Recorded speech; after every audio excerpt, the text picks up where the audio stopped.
Hi, everybody. I'm Whitney Kress. I am a kindergarten through eighth grade virtual school counselor for K 12 schools in North Carolina. And today I'm going to share with you the countdown of my top 5 favorite coping skills that I shared with my elementary, middle school, and high school students last week. This is a great skill set to teach and give to students, especially during this difficult time as we're all dealing with new feelings and just new situations that we haven't before. So, giving kids just a few really great ways to cope with what they're going through can be immensely helpful and powerful.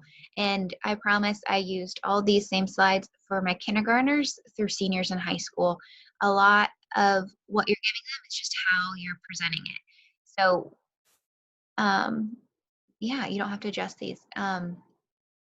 So I started off first with explaining what coping skills are. And coping skills are the way you work through and deal with something hard. And this usually involves working through some big emotions.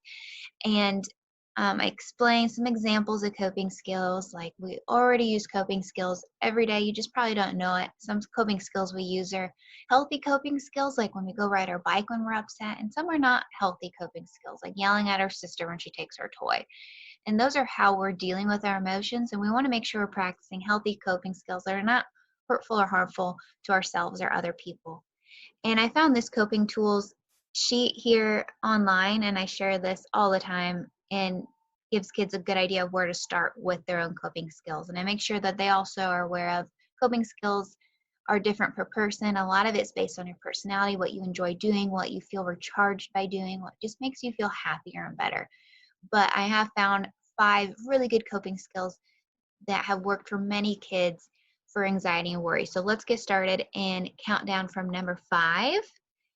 And number 5, my 5th favorite worry anxiety coping skill is grounding. And the easiest way I have taught this is doing 2 of each of these 4 senses.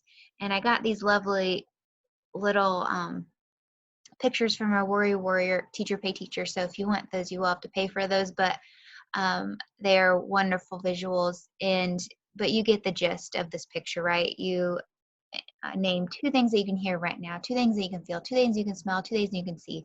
And I like this little blurb down here. Sometimes when we feel worried, it's hard to think. Our heads might feel like we're spinning, like we're dizzy, and this can help us feel rooted back into reality, into the moment. And I have the kids do this with me in the chat. So what are 2 things that you hear? I hear my computer and a dog barking outside. What do you feel? I feel my computer desk and I feel the mouse on my hand. What do you smell? I smell a candle and I smell my hair. What are 2 things that you see, and that helps them know what it is? Because those of you who haven't tried this or kids haven't tried this, it seems strange until you actually do it. Number 4 is controlled breathing. Of course, deep breathing is so important. And I explain here that breathing is pretty simple for us to do. We do it without even thinking. And when our heart rate races, which it does many times with worry and anxiety, we can help control and reduce our heart rate by doing this controlled deep breathing. And I'll show them with myself on the computer the countdown of the inhale, exhale on my hand, remind them it's not a race with deep breathing.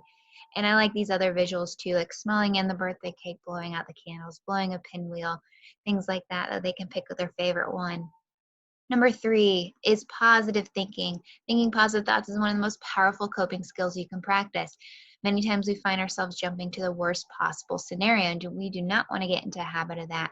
Most of the time, that worst possible scenario never even comes true, and we end up causing ourselves extra worry and draining our energy for no reason at all.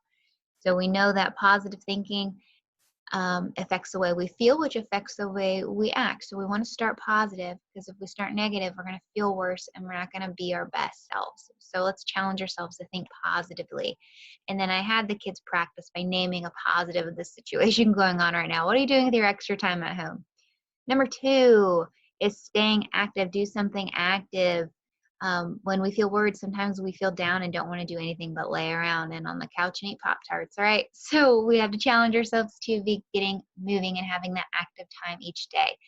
And this is great for parents to hear as well.